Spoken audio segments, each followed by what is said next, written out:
2020년 3월 1일 중고등부 하나님의 말씀입니다. 여호수아 10장 7절에서 11절까지입니다. 감동을 줄 수 있습니까? 라는 제목으로 하나님 말씀 증거하겠습니다. 안녕하세요 여러분. 하나님의 은혜가 함께하길 원합니다. 신종 코로나 문제로 어려운 상황입니다. 우리가 모여서 함께 예배 드릴 수는 없지만 이럴 때일수록 각자의 현장과 또 가정에서 더욱 말씀에 집중하면서 은혜 가운데 예배드리면 좋겠습니다. 우리 중고등부는 평소 주일처럼 리바이블 2020 말씀을 통해서 하나님 말씀을 선포할 것입니다. 주일 설교 말씀을 녹음해서 교회 홈페이지 또는 중고등부 게시판과 부모님 카톡방에 올릴 것이고 또 말씀 요약과 나눔도 정리해서 올리도록 하겠습니다. 우리 학생들과 부모님들, 선생님들이 이 말씀을 가지고 평일이나 주중에 가정 예배 또는 개인 예배를 드리시는데 잘 활용을 하면 좋겠습니다. 오늘 말씀은 이스라엘 민족과 기브온 족속과의 관계를 통해 스토리텔링으로 말씀을 풀어나가려고 합니다. 여호수아 10장 오늘 본문인데요. 이것을 이해하기 위해서는 여호수아 9장을 꼭 살펴보아야 합니다. 여호수아 9장을 보면 기브온 주민이 이스라엘과 화친을 맺는 이야기가 나옵니다. 이스라엘의 백성들이 어떻게 요단강을 건넜는지, 이스라엘이 어떻게 여리고성과 아이성을 점령했는지 이 소문이 가나안의 모든 성에 파다하게 퍼져나가 있는 상태입니다. 가나안 많은 족속들은 서로 연합을 해서 끝까지 이스라엘 백성들과 싸우기로 약속을 합니다. 그런데 이때 기브온이라고 하는 족속은 이스라엘과 싸워서는 도무지 이길 가망성이 없다고 판단을 한 겁니다. 그들은 이스라엘과 싸우면 결국 죽을 수밖에 없다라는 것을 잘 알고 있었던 거죠. 이런 점에서 기브온 족속은 참 현명했다고 생각이 됩니다. 기브온은 이스라엘이 자신들과 화친을 맺지 않을 거라는 것을 잘 알고 있었습니다. 왜냐하면 하나님께서 이스라엘 백성에게 가나안의 모든 족속들을 다 죽이고 전멸시키라는 그런 명령을 하셨기 때문입니다. 이에 기브온 족속은 한 가지 꾀를 내는데요. 이스라엘을 속여서 화친을 맺기로 한 것입니다. 기브온 족속 중에 연기에 능숙한 사람들을 뽑습니다. 뭐 이런 느낌이랄까요? 기브온 족속 중에 연극영화과 출신의 전문 배우들을 준비시키는 거죠. 그리고 이렇게 뽑힌 연기가 너무 연기를 잘하는 사람들에게 낡고 헤어진 신발을 신기고 또 옷을 입히며 분장도 시킵니다. 그리고 딱딱하고 곰팡이가 핀 빵도 소품으로 주면서 준비를 시키는 거죠. 딱 봐도 이 사람들은 먼 거리를 여행해서 온 지치고 약한 여행객처럼 보이는 겁니다. 이렇게 분장한 기브온 족속의 사람들은 이스라엘 진영의 여호수아를 찾아갑니다. 그리고 자신들은 먼 나라에서 이스라엘의 소문을 듣고 당신들과 조약을 맺으러 온 불쌍한 사람들이라고 능숙하게 연기를 하는 겁니다. 그러면서 이 연기자들이 이스라엘의 칭찬을 또 자르르르 늘어놓습니다. 이스라엘 당신들이 어떻게 애굽을 탈출했고 어떻게 강한 왕들을 죽였는지 다 소문을 들어서 알고 있습니다. 당신들 정말로 대단합니다. 이런 식으로 칭찬을 자르르 늘어놓는 겁니다. 그래서 당신들의 소문을 듣고 화친을 맺고 싶어서 먼 길을 여행해서 왔다고, 이 낡고 헤어진 신발과 옷을 보라고, 또 오랜 기간 빵들이 이렇게 곰팡이가 핀 것을 보라고. 이 기브온 족속은요 완벽하게 또 그리고 능숙하게 이스라엘과 여호수아 앞에서 연기를 했습니다. 이스라엘과 여호수아는요 한껏 칭찬을 받아서 기분도 좋았고 또 이들의 연기도 너무나도 훌륭했기 때문에 정말로 속게 되는 거죠. 속아버렸습니다. 정말로 딱 보기에도 이 사람들이 너무도 불쌍해 보였기에 이들은 하나님께 물어보지도 않고 이들과 화친을 맺어버리게 됩니다.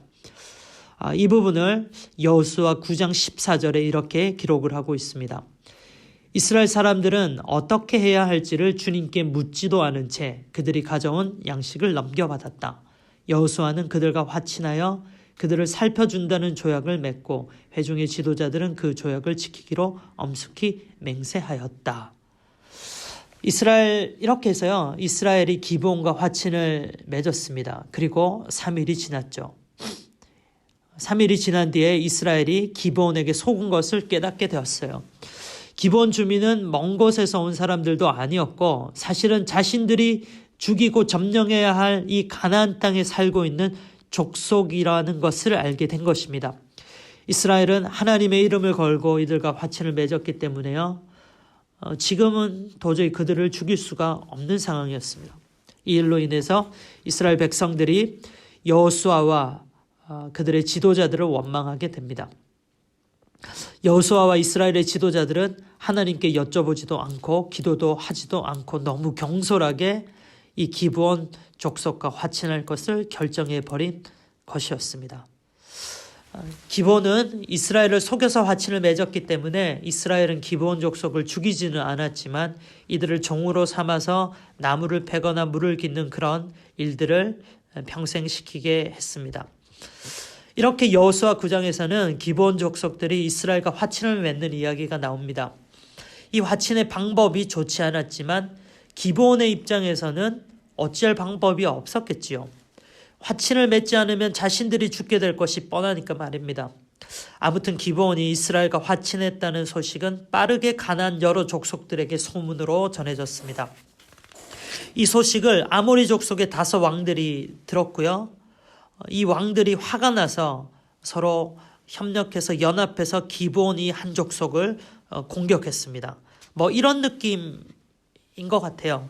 아니 기브온 너희가 우리를 배신해? 살아도 같이 살고 죽어도 같이 죽어야지. 혼자 살려고 몰래 이스라엘과 화친을 맺다니. 이 기브온 진짜 용서 못해. 어디 한번 맛 좀 봐봐라. 그러면서 기브온을 기습해서 이 가나안 아모리 족속의 5 왕들이 공격을 한 겁니다. 갑작스럽게 아모리 5 국가로부터 공격을 받은 기브온이 다급해졌습니다. 기브온은 당시 길갈에 진을 치고 있었던 이스라엘에게 SOS 도와달라고 요청을 합니다. 자, 여기에서 여러분들에게 이렇게 질문을 하고 싶어요. 여러분이 만약 이 상황에서 이스라엘의 입장이라고 한다면, 여호수아의 입장이라고 한다면 이 기브온 족속을 도와주겠습니까? 글쎄요. 이스라엘 백성이 이렇게 생각했을 수도 있지 않을까요? 기브온 꼴 좋다. 이렇게 우리를 속이고 화친을 맺더니만 샘통이다. 역시 하나님은 이렇게 거짓말하는 기브온 족속을 기뻐하시지 않는구나. 가만히 놔둬도 아모리 5 족속이 이 기브온을 치고 멸하니까 말이야. 또 이스라엘의 지도자들의 입장을 한번 생각을 해보면 좋겠습니다. 그들은 기브온과 화친을 맺은 것 때문에 지금 백성들로부터 엄청난 원망을 듣고 있었던 그런 상황이었어요. 이 이스라엘의 지도자들도 이렇게 생각했을지도 모르겠습니다. 잘됐다. 이 기브온 안 그래도 골치 아픈데 이 아모리 5 부족이 기브온을 공격해서 멸망시켜 준다고 하니 너무 잘됐다. 마치 손 안 대고 코를 푸는 격이구나. 와, 잘됐다. 아마 이렇게 생각했을 것 같아요. 이스라엘은 그러니까 기브온과는 화친을 맺은 그런 명분은 있으니까 조금은 도와주는 척, 그 정도만 해도 됐었다는 겁니다. 그런데 어떻습니까? 여호수아와 이스라엘 백성들은 그렇게 하지 않았습니다. 도와주는 척만 하지 않았던 거예요. 여호수아와 이스라엘은요, 자신들의 모든 군인들을 다 데리고 총력으로 전력을 다해서 기브온 사람들을 도와줍니다. 자, 오늘 본문 여호수아 10장 7절을 그리고 또 9절을 한번 읽어보면 좋겠습니다. 7절 보십시오. 여호수아는 정예 부대를 포함한 정군을 이끌고 길갈에서 진군하여 올라갔다. 또 9절이요. 길갈에서 떠난 여호수아의 군대는 밤새도록 진군하여 기습작전을 폈다. 길갈이라고 하는 곳과 또 기브온 족속이 있는 그 장소를 우리가 한번 알아볼 필요가 있어요.